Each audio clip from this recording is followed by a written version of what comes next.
Shalom à toutes, shalom à tous. Ce jour, dimanche 13 avril 2025, nous nous réjouissons d'être dans la présence du Seigneur et nous nous réjouissons de l'écouter nous parler.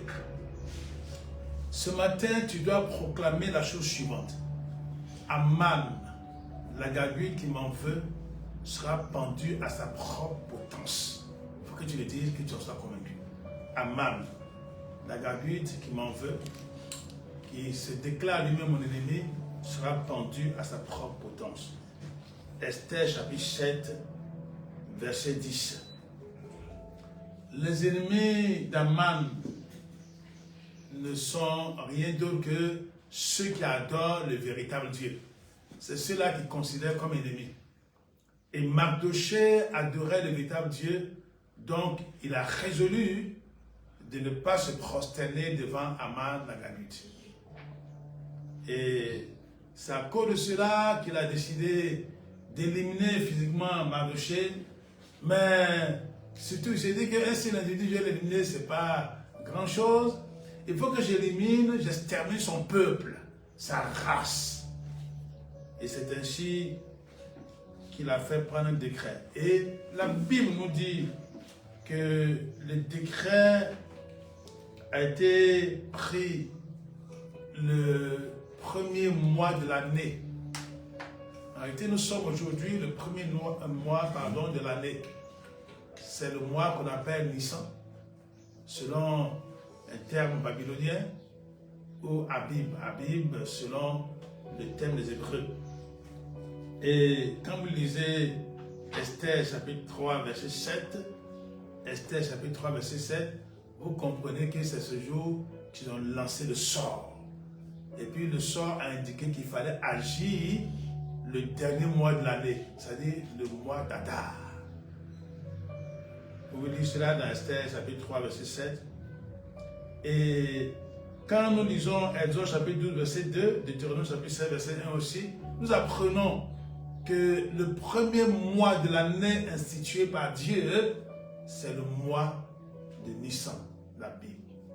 Bon, les Hébreux appelaient ça Abib, mais quand ils sont revenus de l'exil de Babylone, ils ont pris le terme babylonien, c'est-à-dire Nissan, pour désigner le premier mois de l'année. Voyez-vous, l'ennemi est rusé.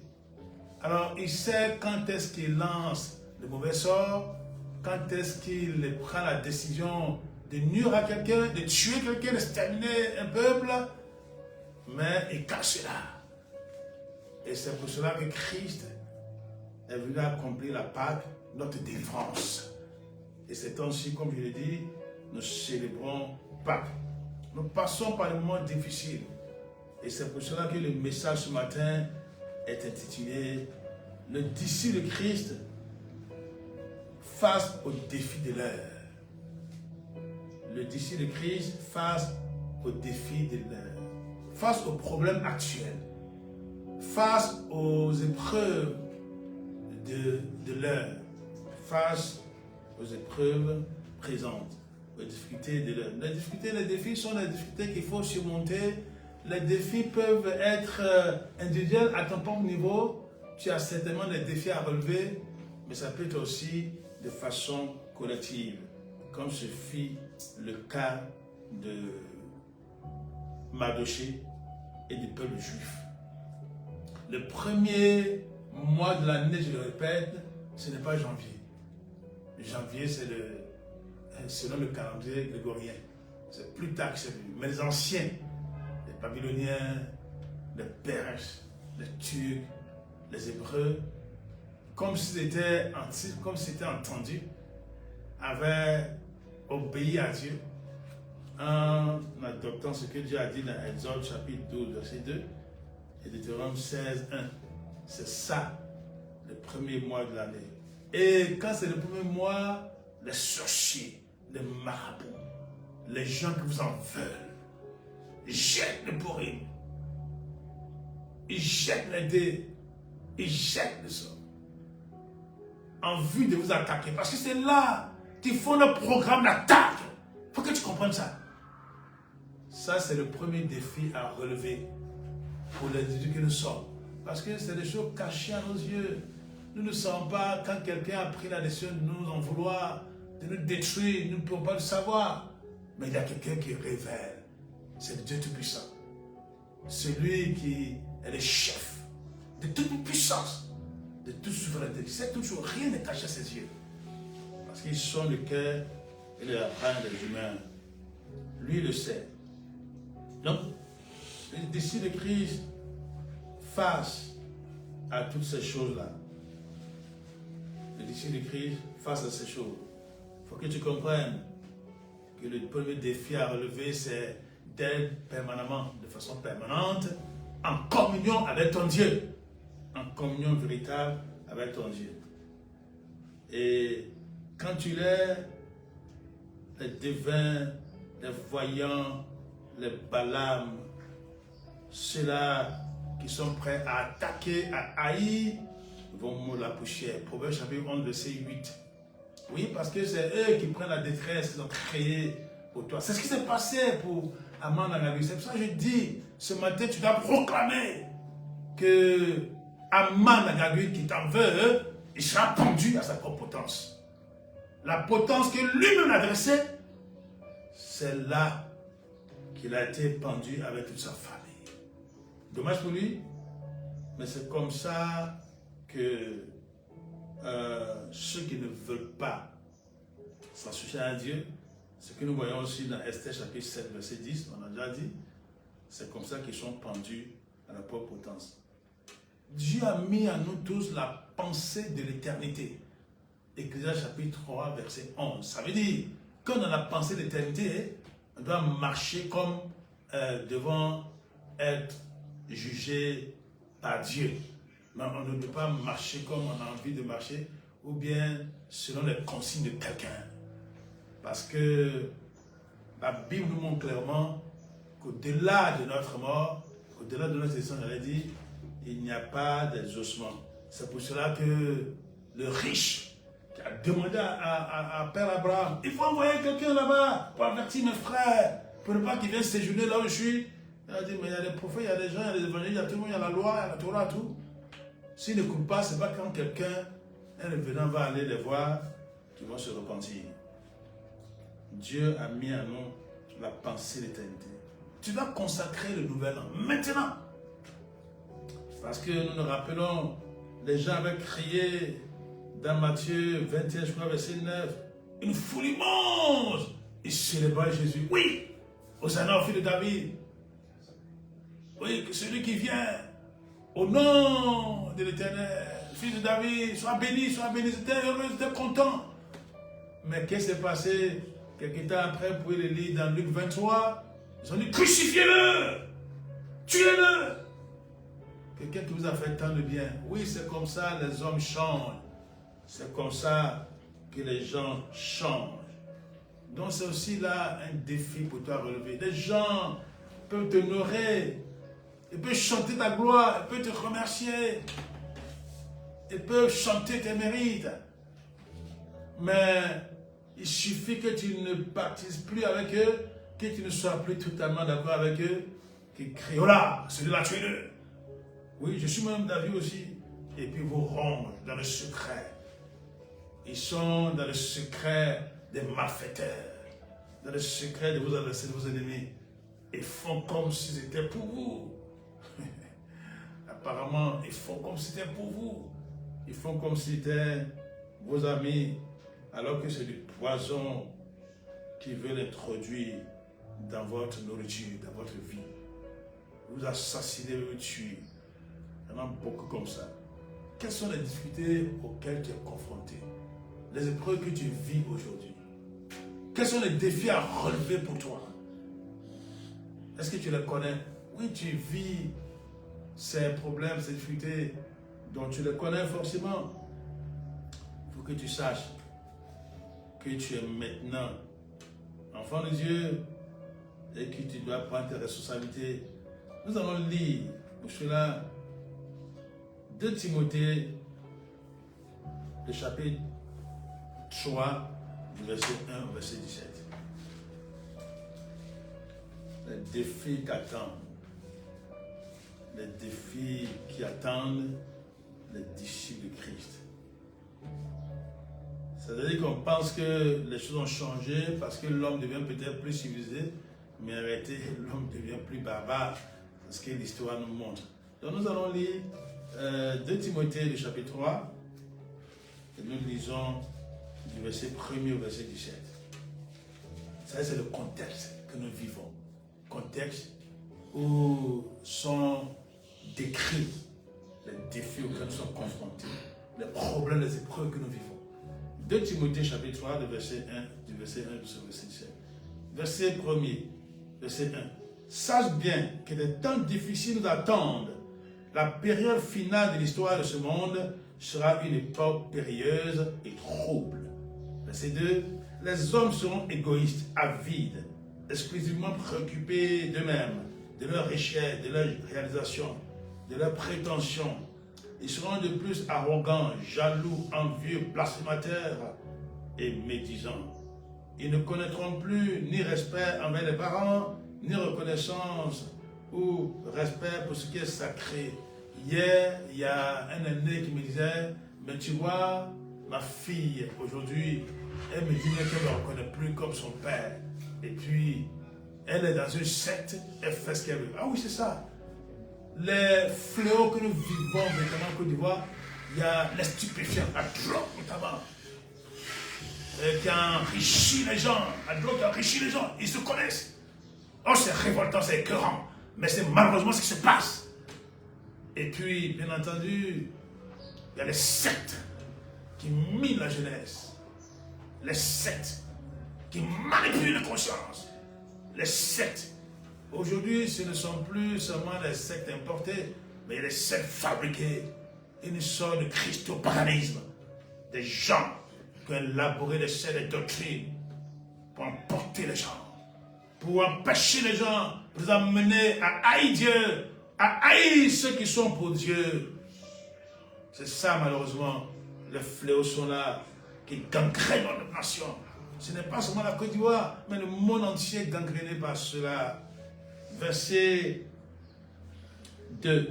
Les hommes seront égoïstes, avides, exclusivement préoccupés d'eux-mêmes, de leur richesse, de leur réalisation, de leurs prétentions. Ils seront de plus arrogants, jaloux, envieux, blasphémateurs et médisants. Ils ne connaîtront plus ni respect envers les parents, ni reconnaissance ou respect pour ce qui est sacré, ni affection. Ils n'aiment plus. Sans cœur et sans foi, ils seront implacables dans leur haine, parjures et calomniateurs. Incapables de se discipliner, ils se livreront sans frein à la passion et à l'immoralité.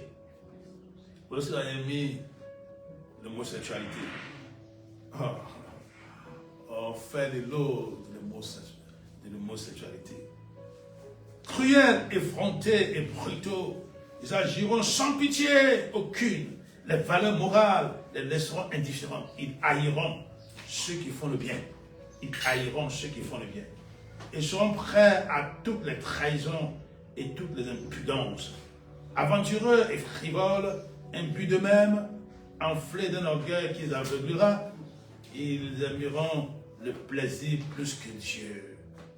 La volupté et les amusements rempliront leur âme et occuperont la place de Dieu. Oui, ils ont pour Dieu les amusements, les plaisirs auxquels ça donne. C'est ça leur Dieu. Leur chair, c'est leur Dieu. Verset 5, 7. Ils resteront attachés aux traditions extérieures de la religion et pour sauver la façade, garderont la parole de la piété. Mais en réalité, ils ne voudront rien savoir de ce qui en fait la force. Ils ne lui laisseront exercer aucune influence sur leur vie. Aussi, leur conduite démentira-t-elle leur profession de foi. Oh, c'est extraordinaire. C'est comme si Paul vivait en 2025 et qu'il était en train d'écrire un article de journal. Oh, moi, c'est émouvant, mais ça me conforte ma foi de disciple de Christ. Et Paul donne ce conseil à son disciple, enfin, à son Timothée, à son fils Timothée. Détourne-toi de ces gens-là et écarte-les de l'église. Oui, ils demandent même qu'on les chasse de l'église. Aujourd'hui, là, à force de proclamer, oui, c'est l'amour, c'est l'amour, c'est l'amour. Non, non, non, Dieu n'a pas dit ça, alors on a gangréné la vie. Nous-mêmes, on a renforcé l'immoralité dans l'église. On a renforcé l'immoralité. Il y a des gens, des soi-disant hommes de Dieu, qui acceptent de marier des gens qui viennent à peine de quitter leur épouse. Et puis, qui sont venus dans l'église. Mais parce qu'ils sont bien conçus, hein. Bon, lui, ses désirs, ce sont ses désirs et la volonté de Dieu. Donc, on le cajole, on lui donne tout, on a ses ordres. Et ceci, de la même trempe, sont ceux qui, partout, s'insinuent dans les familles pour envoûter les jeunes femmes à l'esprit faible et instable et se les attacher. Ils exercent en particulier une véritable sélection sur celles qui ont un passé chargé et sont entraînées par toutes sortes de désirs et de convoitises. Oui, il y a des gens qui se proclament prophètes, je ne sais quoi, voyants, qui vont dans des familles, qui s'attachent à des jeunes filles, aux filles de ces familles, et qui couchent avec elles, qui font n'importe quoi, qui pratiquent ainsi leur rituel. Il y a des gens aujourd'hui qui le font. Ou bien, sous prétexte d'aider quelqu'un à s'en sortir, une famille à s'en sortir, ils s'adonnent à toutes sortes d'abominations. Ils sont pleins aujourd'hui. Ils parsèment la société. Oh, c'est dommage. Mais c'est ce que tu dois savoir, c'est un défi pour toi qui es chrétien, pour toi qui veux vivre pieusement en Christ Jésus. Verset 7. Elles sont perpétuellement en quête de nouveautés et se passionnent pour tous les courants d'idées. Elles se révèlent cependant à jamais incapables de parvenir à une pleine connaissance de la vérité. Oui, il y a des gens comme ça, il y a des femmes comme ça qui cherchent, qui parcourent, mais elles sont incapables d'avoir une communion véritable avec Dieu, entrer dans l'intimité de Dieu pour avoir une communion véritable avec Dieu. Non, ça ne les intéresse pas. Et elles sont à la mode. C'est ça qui les préoccupe. Verset 8. De même qu'autrefois, les magiciens égyptiens, Janès et Jambres, se dressaient contre Moïse, de même ces hommes-là se posent à la vérité et se rebiffent contre elle. Leur mentalité est faussée et leurs pensées déréglées. Ils ont perdu la faculté de raisonner et se sont disqualifiés quant à la foi. Vous vous rappelez l'épisode des cannes, enfin du bâton. Lorsque Moïse a jeté son bâton devant Pharaon est devenu un serpent.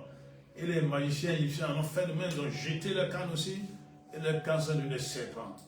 Mais, ce qui est arrivé, c'est que le bâton de Moïse, le serpent de Moïse, a avalé les autres. Oui, parce que Dieu, c'est lui le chef de toute puissance, de toute souveraineté.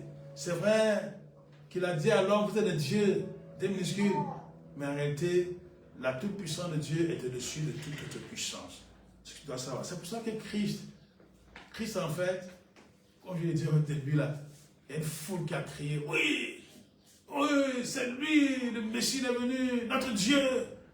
Et puis quelques jours après, quelques semaines après, ils ont dit à Pilate, hé, celui-là, il faut le crucifier. Donc on peut dire que Dieu lui-même là, Dieu il a fait l'échec quoi. Il a fait semblant d'avoir échoué. Dieu a fait semblant d'avoir échoué. Parce qu'ils ont crucifié effectivement Jésus. Mais si tout le monde entier fête célèbre aujourd'hui là, la Pâque, c'est que Christ n'est pas resté dans la tombe, il est ressuscité. Et Christ est ressuscité. Ça veut dire que ce que l'ennemi pensait être la vérité là, Christ est mort, ça, c'est devenu le contraire, Christ vivant. Donc, ce que tu dois savoir dans ta vie là, il est que parfois, Dieu lui-même là, il fait de te donner l'échec. Voilà, ça veut dire que tu as échoué, tu n'as pas réussi, tu ne peux pas avancer. Et puis tu te lamentes, tu as des problèmes. Mais c'est Dieu qui a fait l'échec là. Il est le Dieu tout-puissant. Et qui va t'élever comme Christ est ressuscité dans les morts. Donc, cette feinte-là, c'est pour que ta victoire soit plus glorieuse, soit davantage glorieuse, davantage éclatante. il y a une scène qui m'a ainsi inspiré sur les réseaux sociaux. Il y avait un basketteur qui avait pris la balle et puis il a frappé contre, je ne sais pas comment vous appelez ça, le bois. Il a fait comme s'il gagnait, il marquait un but, mais ça a frappé. Et les autres se sont dit, oh, c'était fini pour lui. Et dès que la balle a rebondi, c'est lui qui a été le premier. Il a gagné. J'ai dit, waouh, il a fait l'échec pour que toute sa victoire soit plus éclatante. Il gagne. Il ne faut pas te lamenter, j'allais dire tout le temps, prends courage. Prends courage. Et regarde à ton Dieu. Prends courage. Regarde ton Dieu. Si tu t'es vraiment donné à Christ, ne te laisse pas écraser par ces semblants d'échecs. Parce que Dieu est plus grand que tout. Et il te donnera la victoire. Nous allons continuer à lire. Je vais lire maintenant le verset 10. Il a dit, mais toi, mon fils, Paul est en train d'interpeller Timothée. Mais toi, mon fils, tu as été mon fidèle compagnon. Tu m'as accompagné pas à pas. Tu as écouté mon enseignement. Tu as observé mon comportement et tu en as fait la ligne de conduite de ta vie. Tu t'es appliqué à me suivre dans mes conceptions, mes projets, ma foi, ma patience, mon esprit d'amour, mon endurance. Tu as adopté mon but de vie et tu as voulu comme moi croire, aimer et supporter l'épreuve. Oui, pour que ton frère et ta soeur puissent arriver à supporter l'épreuve, il faut que toi tu sois un modèle pour lui. Il faut que tu sois un modèle pour elle. Afin qu'elle apprenne à relever les défis. Oui, le disciple de Christ face aux défis de l'heure. Parce qu'aujourd'hui, les gens se lèvent, ils prêchent n'importe quoi, ce que les gens veulent entendre. Oui, ce qu'ils veulent entendre. Oui, Jésus ne reviendra jamais. Oh, Jésus n'a pas été crucifié. Oh, Jésus c'est un imposteur. Jésus n'est pas Dieu. Non, Jésus n'est pas Dieu. Et puis, c'est cela. On fait toutes sortes de choses. Le défi de l'heure, c'est que tu suives la bonne doctrine.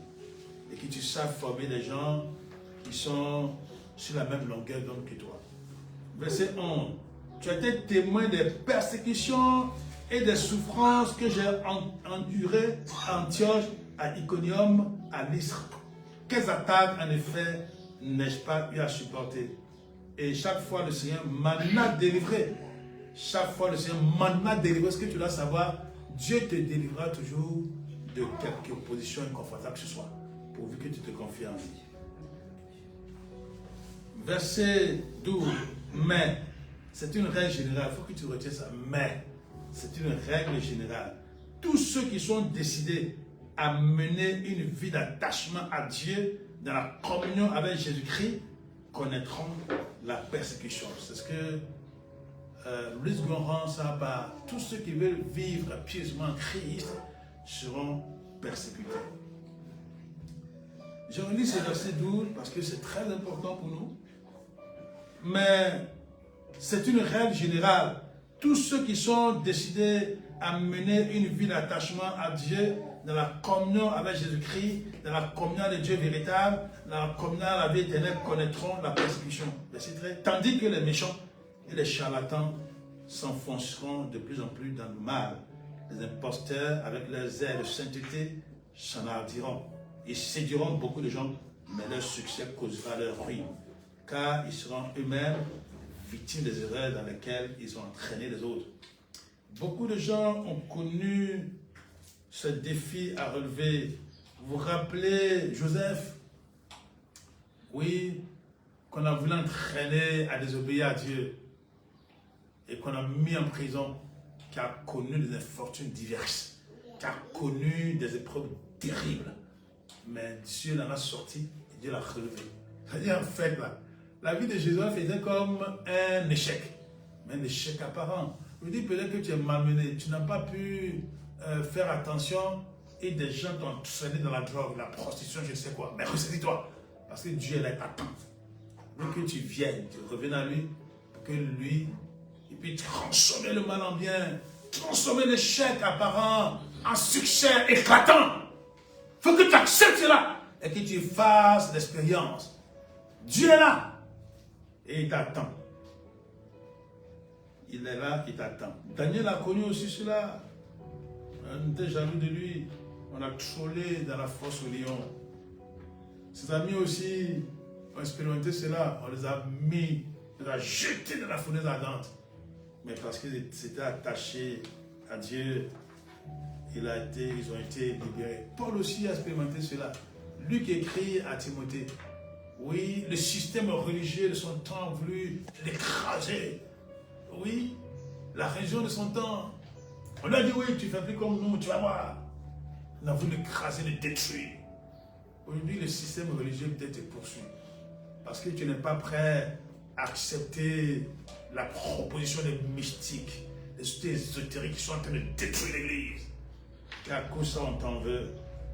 Mais reste tranquille. Parce qu'en fait, Dieu a mis en nous tous, la pensée d'éternité.